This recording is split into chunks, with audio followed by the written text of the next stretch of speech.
प्रिय साथियों, आज जो मैं नेक्स्ट आगे बढ़ रहा हूँ जिस लेक्चर को लेकर के, और उसके अंदर मैंने इस 3D ज्योमेट्री यानी जो 12th क्लास का जो 12th चैप्टर है यानी 11th चैप्टर है, उस चैप्टर के अंदर जो अपने रेखा का समीकरण है, लाइन का इक्वेशन हुआ कार्तीय रूप में या फिर सदिश रूप में, प्लेन का इक्वेशन हुआ, दिक् को जाएं, दिक् का अनुपात यानी डायरेक्शन कोसाइंस, डायरेक्शन रेशोज, इनसे जुड़े जो कंबाइंड मिक्स क्वेश्चन आते हैं उन क्वेश्चन को हम कैसे सोल्व करें कम से कम टाइम में, तो वो मैं इसमें ले रहा हूँ। मैंने कुछ ऐसे क्वेश्चन लिए हैं, आप देखना। पहला जो क्वेश्चन लिया मैंने, बिंदु 1, 2, -4 से जाने वाले और रेखाओं x - 8/3 y + 19/-16 z - 10/7 और x - 15/3 = y - 29/8 = z - 5/-5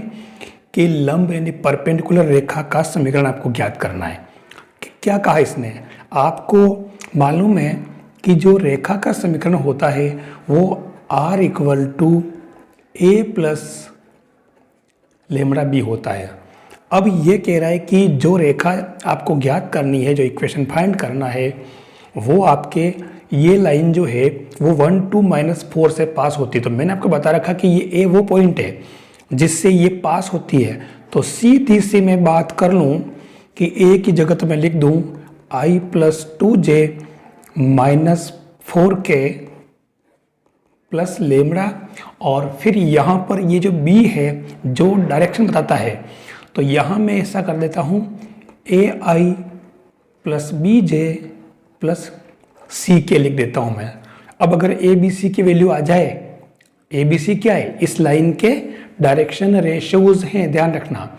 ये ए बी सी मालूम हो जाए तो हम आराम से इसमें कर सकते हैं। अब इसने क्या कहा, ये जो लाइन है ये इसके परपेंडिकुलर है और इस लाइन के, मतलब इस लाइन में भी पॉइंट से कोई काम नहीं है, हमें डायरेक्शन रेशियो से काम है।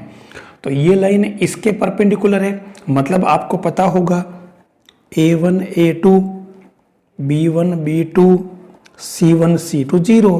तो ये 3A प्लस दिस यानी कि -16B + 7C = 0। तो एक इक्वेशन तो बन जाएगा 3A, फिर अगला -16B और +7C = 0, और दूसरा बन जाएगा इससे 3A, इसमें भी लगा दो ये AA1 BB1 CC1 = 0। तो ये बन जाएगा आपके 3A + 8B और माइनस का 5C = 0, क्योंकि ये परपेंडिकुलर वाली कंडीशन लगा दी मैंने। अब इन दोनों को सोल्व कैसे करें?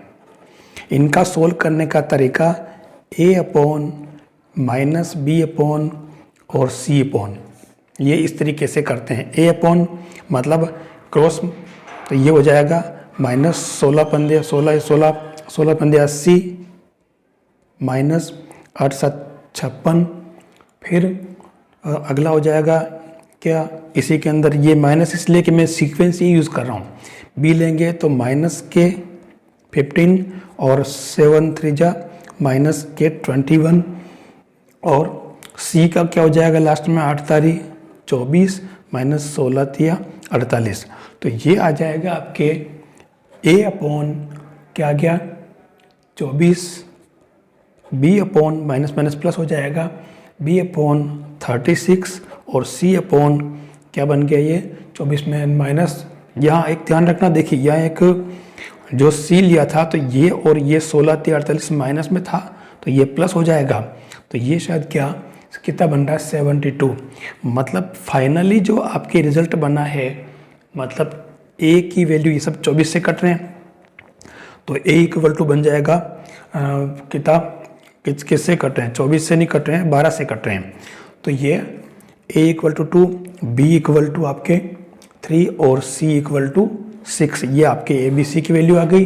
तो आपके जो लाइन का इक्वेशन फाइंड करना था वो 2J - 4K + λ × A का मतलब 2I, B का मतलब 3J और C का मतलब 6K, ये आपके रिक्वायर्ड इक्वेशन है। फटाफट कैलकुलेशन की, ज़्यादा इसमें कोई देर नहीं लग रही, और ये आंसर। हमें इसके कॉन्सेप्ट पता होना चाहिए कि कौन किसके परपेंडिकुलर है, यानी जो लाइन फाइंड करनी थी वो इन दोनों के परपेंडिकुलर है, और इसलिए हमने इसको परपेंडिकुलर वाली कंडीशन लगा करके ये वाली कंडीशन, ठीक है, और ये निकाल दी है। ये निकालने का तरीका आपको आना चाहिए। देखिए अब अगला जो क्वेश्चन लिया है वो क्वेश्चन देखिए काफ़ी इंपॉर्टेंट क्वेश्चन लिए मैंने। ये कह रहा find the equation of plane through the line of intersection of plane this and this. इन दोनों के इंटरसेक्शन यानी प्रतिच्छेदन से जाने वाले प्लेन का इक्वेशन फाइंड करना है, इस प्लेन और इस प्लेन के। तो मैंने सीधा सीधा आपको बता दिया कि दो प्लेन दे रखे हैं और इनके अगर इंटरसेक्शन से जाने वाले प्लेन का इक्वेशन निकालना है तो this plane plus lambda into this plane equal to 0, ये दिमाग में आ जाए। और अब इसको आप थोड़ा सही कर लें। कैसे? इसको साथ में ले लें तो 1 प्लस 2 लेमड़ा एक्स, फिर 1 plus 3 lambda into y plus 1 plus 4 lambda into z, और -1 -5 लेमड़ा इक्वल टू 0। ये आपके जो रिक्वायर्ड प्लेन है ये आ गया। अब इसने कहा कि ये प्लेन इस प्लेन के परपेंडिकुलर है, लंब है। तो ये अगर इसके लंब है, ठीक है ना, x minus y plus z इसके लंब है। मान लो इसको प्लेन आप P1 और इसको आप प्लेन P2 दें, तो अपन जानते P1 प्लेन P2 के परपेंडिकुलर है।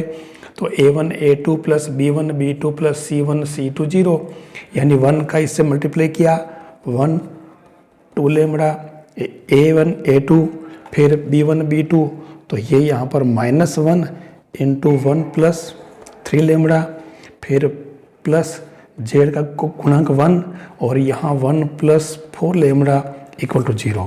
तो ये हो गया कितना 1 प्लस 2 लेमड़ा -1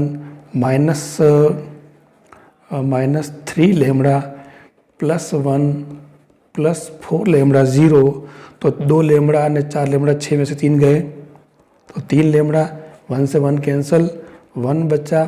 तो ये आपके -1 कर दिया उधर भेज करके, तो आपके लेमड़ा इक्वल टू -1/3 ये लेमड़ा आ गया।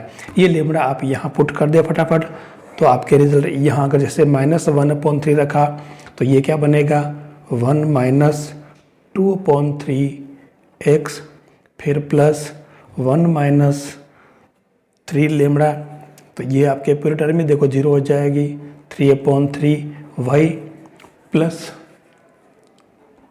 और 1 प्लस 4, तो 1 माइनस 4/3 z और -1 प्लस 5/3 इक्वल टू 0। इसको अगर आप सोल्व करोगे तो 3 इधर लिए, 3 में से 2 गया, 1 बचा यानी कि खाली x, ये पूरा पद खत्म। 3 में से 4 गए -1, तो ये माइनस जेड, और यहाँ 3 माइनस के 5, तो ये प्लस के 2 बराबर 0। ये 2 जेड नहीं है, ये आपके जो रिक्वायर्ड समतल है वो आ गया। बिल्कुल सिंपल सा काम, खाली बस प्रॉपर्टी को ध्यान में रखना है, उस प्रॉपर्टी से अपन कर सकते हैं, देर नहीं लगेगी इसको। ये मैं बता रहा हूँ इसलिए देर लग रही, बाकी धनाधन ये सेट करते ही आप लेमड़ा निकाला और लेमड़ा की वैल्यू पुट की, ये आंसर है।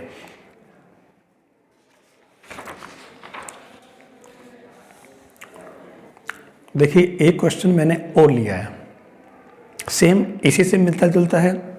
क्वेश्चन कह रहा है कि find the equation of plane passes through the intersection of plane this, इस प्लेन और इस प्लेन से के इंटरसेक्शन से पास होता है। तो सीधी सी बात है, मैंने आपको बताया कि इन दोनों प्लेन के इंटरसेक्शन से पास होने वाला मतलब प्रतिच्छेदन से, तो ये x प्लस वाई माइनस 3 यानी कि x plus Y minus 3z, इधर तो कुछ है ही नहीं, प्लस लेमड़ा इंटू ये x तो है ही नहीं इसके अंदर, तो खाली 2y plus Z equal to 0। ये आपके प्रतिच्छेदन से गुजरने वाला समतल आ गया। अब इसके अंदर करना क्या है, ये कह रहा है कि इस पॉइंट से पास होता, मतलब ये पॉइंट क्या है वास्तव में, ये पॉइंट 2 1 -1 है। तो इसको आप 2 1 -1 से पास करो, तो 2 रखो इसके अंदर, तो 2 + 1 और +3 लेमड़ा, और y की जगह आप 1 रखो, तो ये 2 और -1 = 0। तो 3 2 5 ने 6 प्लस लेमड़ा 0, तो ये लेमड़ा आ गया -6। ये लेमड़ा आप इसमें पुट कर दो, तो आपका जो रिजल्ट है वो क्या आ जाएगा, x + y - 3z, और लेमड़ा की जगह -6, तो -12y - 6z। तो सिंप्लीफाई कर लो इसको, x और y में से 12 गए, तो ये -11y, और 3z और 6, ये 9z = 0। ये आपके इसका इक्वेशन बन जाएगा, जो अपने को चाहिए था वो इक्वेशन आपके एग्जैक्ट ही आ जाएगा। ये इसका तरीका है, बिल्कुल सिंपल सा काम। प्रतिच्छेदन वाली बात जब भी करिए तो आपको इस तरीके से इसको सोल्व करना है। नेक्स्ट क्वेश्चन देखना, अगला क्वेश्चन भी आपके भैंस पर जो है रखा है।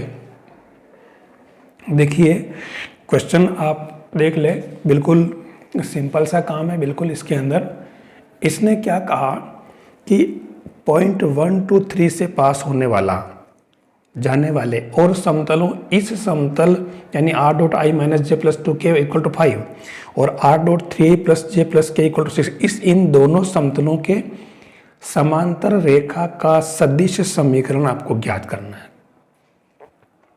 सीधी सी बात हो गई, समांतर रेखा का सदिश समीकरण निकालना है, तो फिर रेखा का समीकरण जो निकालने का तरीका अपन ने पढ़ा, r = सीधा सा a + λb, और r = a तो आपके क्या हो जाएगा 1 2 3, तो ये i + 2j + 3k, और लेमड़ा, और इसको फिर आपको क्या लिखना, इसको आपको फिर से वही ai + bj + ck लिख देना।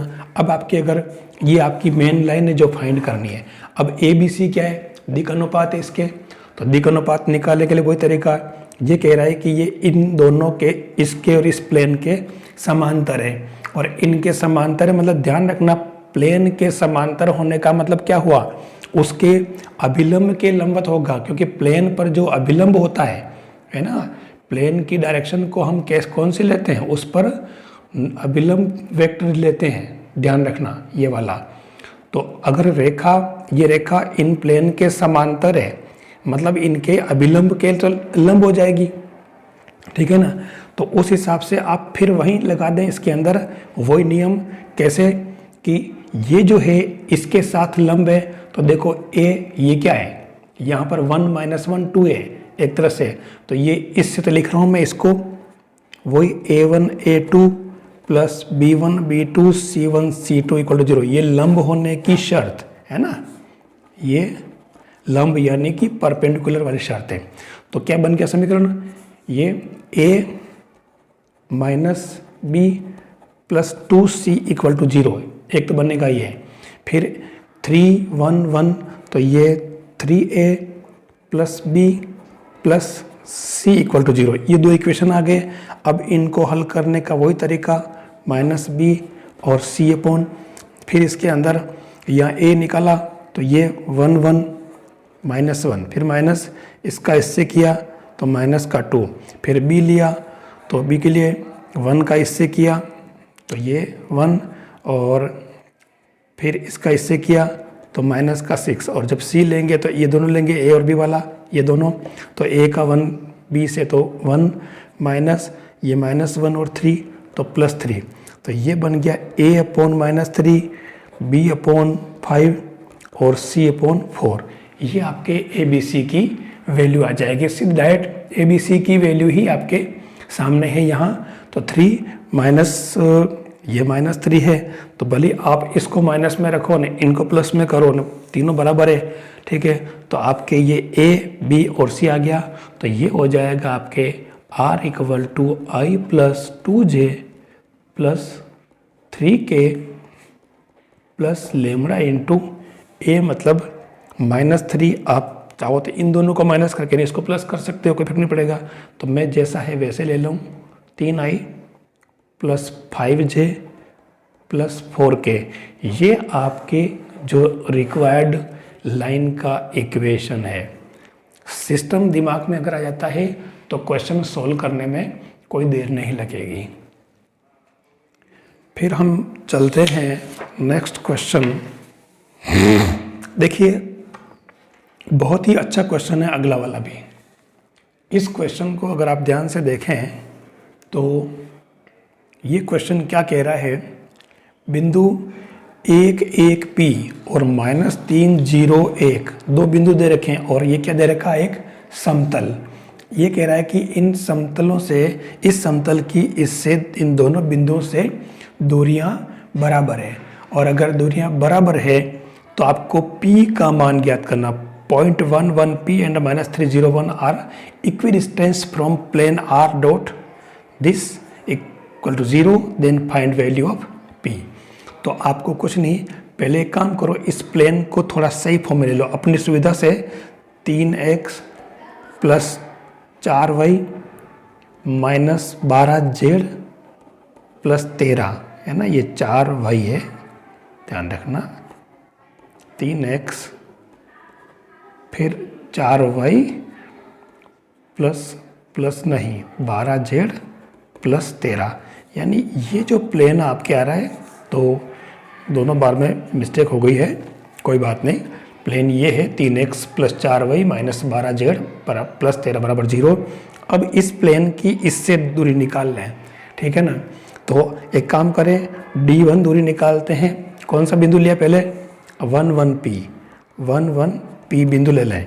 तो x की जगह 1 रखा, प्लस y की जगह भी 1 रखा, फिर z की जगह P रखा +13, और नीचे 3 9 16 और 144, यानी कि कितना है ये, 13 ने 4 17 -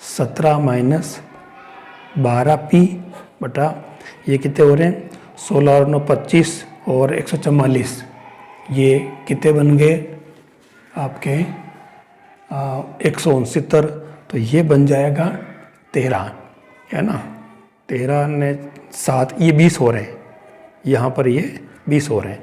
तो एक तो आ गया आपके पास में ये, और दूसरी दूरी निकाल लेते हैं, वो आपके इसी से -30। तो आप इसी के अंदर -3, तो ये -9 और -3 के बाद 0, तो y ख़त्म, फिर यहाँ 1, तो -12 प्लस का 13, और नीचे तो आपको मालूम है सेम वही आएगा 169। तो D2 = 12 ने 9 21 और 13, तो ये माइनस का कितना बन रहा है आपके 8, ठीक है, बटा 13। तो आप इसको प्लस कर दो ऐसा करने से। अब ये कह रहा कि ये दोनों इक्वल है, इसने क्लियर कह दिया कि समान दूरी पर है, मतलब D1 = D2। इन दोनों को जैसे ही आप बराबर करोगे तो आपके P की जो है वो दो वैल्यू आएगी, 1 और 7/3, क्योंकि P में डबल पावर वाला इक्वेशन बन रहा है। तो उस हिसाब से आपकी ये P की दोनों वैल्यू आ जाएगी। देख लो बिल्कुल ये क्वेश्चन क्या कह रहा है, उस क्वेश्चन की लैंग्वेज को हमें समझ में आना चाहिए, वो पूछ क्या रहा है। अब भले वो वेक्टर में दिया जाए इक्वेशन या किसी में दिया जाए, अपने को उससे फर्क क्या पड़ता। हमने वेक्टर में दिया तो अपन ने कार्टेशियन में बदल लिया इसको, अपन इसको कर सकते हैं क्या, 3x + 4y - 12z + 13 0 कर सकते हैं इसे। तो ये आप ऐसे इसको करके कर सकते हो। देखिए अगला जो मैंने क्वेश्चन लिया है वो है, एक रेखा एक घन के विकर्णों के साथ में alpha beta gamma delta angle बनाती है।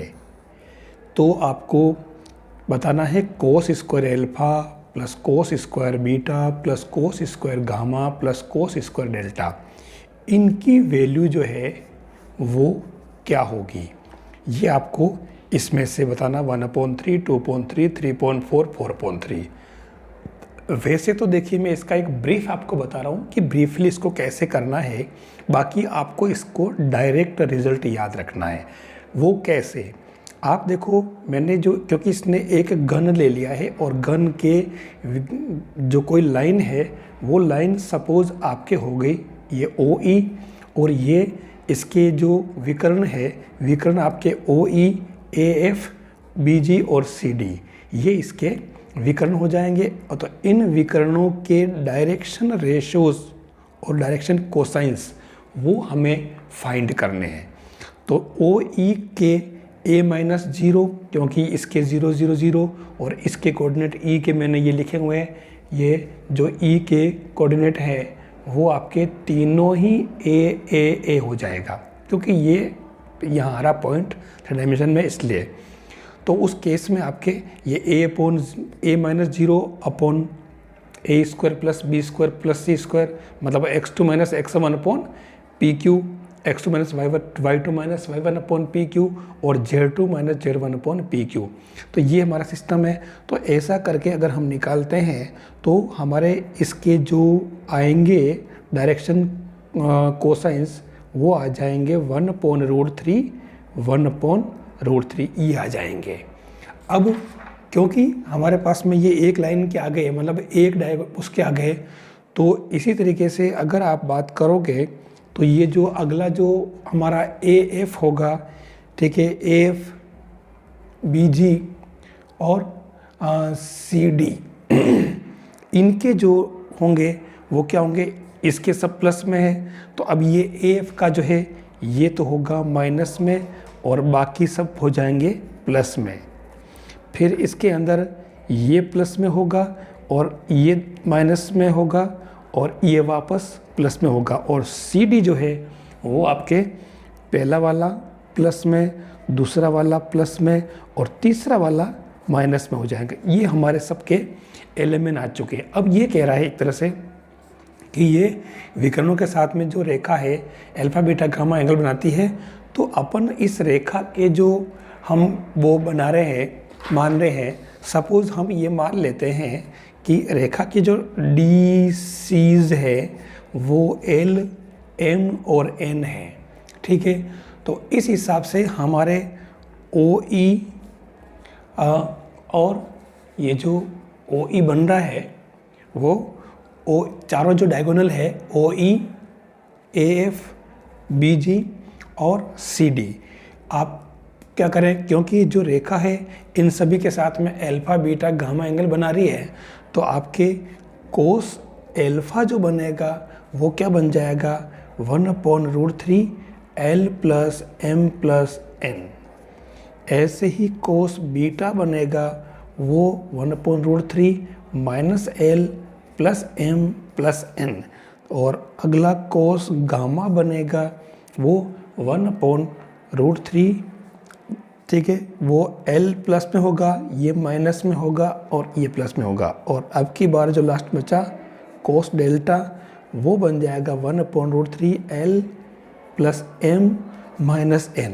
ये आपके चारों ही आ जाएंगे। अब इसने जो पूछा है cos square alpha, cos square beta, cos square gamma, cos square delta, तो आप इन सभी का स्क्वायर कर लें। Cos square alpha, cos square beta, cos square gamma और कोस स्क्वायर डेल्टा, इनको अगर आप स्क्वायर करेंगे तो आपको इसमें एक तो यूज़ करना है L square plus M square plus N square equal to 1 use करना है इसके अंदर, ये अपने को पता है। तो इधर जहाँ जहाँ भी वो आएगा वो 1 बन जाएगा और बाकी जो होंगे सारे एक प्लस में, देखो सिमेट्रिक है, L माइनस में थे, L प्लस में भी है, तो ये सारे एक दूसरे से कैंसिल हो जाएंगे। और ऐसा करने से आपके जो फाइनल आंसर आएगा वो इसकी वैल्यू आएगी आपके 4/3। तो राइट आंसर आपके 4/3 हो जाएगा। मैं आपको बता दूं कि इसका आपको स्टैंडर्ड रिजल्ट है एक तरह से, ये वाला जो है पूरा स्टैंडर्ड रिजल्ट है, आपको याद रखना। अब अगर ये पूछे कि इस तरह इसकी जगह के 1 मतलब इसकी वैल्यू क्या होगी, sine square alpha plus sine square beta plus sine square gamma plus sine square delta की वैल्यू क्या होगी।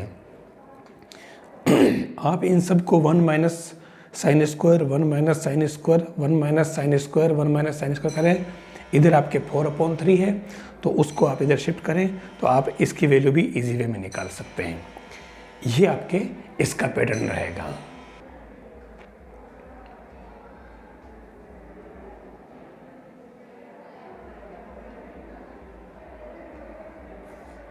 फिर आप देखें यहाँ जो क्वेश्चन दिया है x + 1.2 y/3 z - 3.6 और समतल यानी कि प्लेन, ये तो है लाइन का इक्वेशन, ये है प्लेन का इक्वेशन है ना, ये प्लेन और ये लाइन।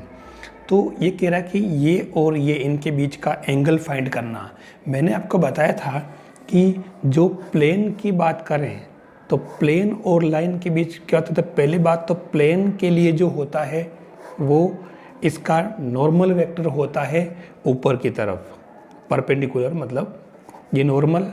और अगर लाइन ये है तो आपके ये एंगल थीटा और ये 90 माइनस थीटा हो जाएगा।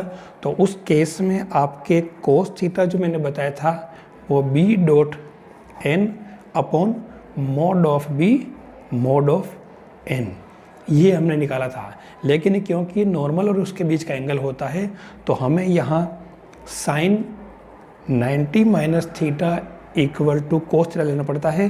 तो ये आपके हो जाएगा एक तरह से साइन फाई। तो अब ये एंगल जो बनेगा वो वास्तव में हमें साइन फाई के इक्वल लेना पड़ेगा। तो बस ये हमारे पास आ चुका।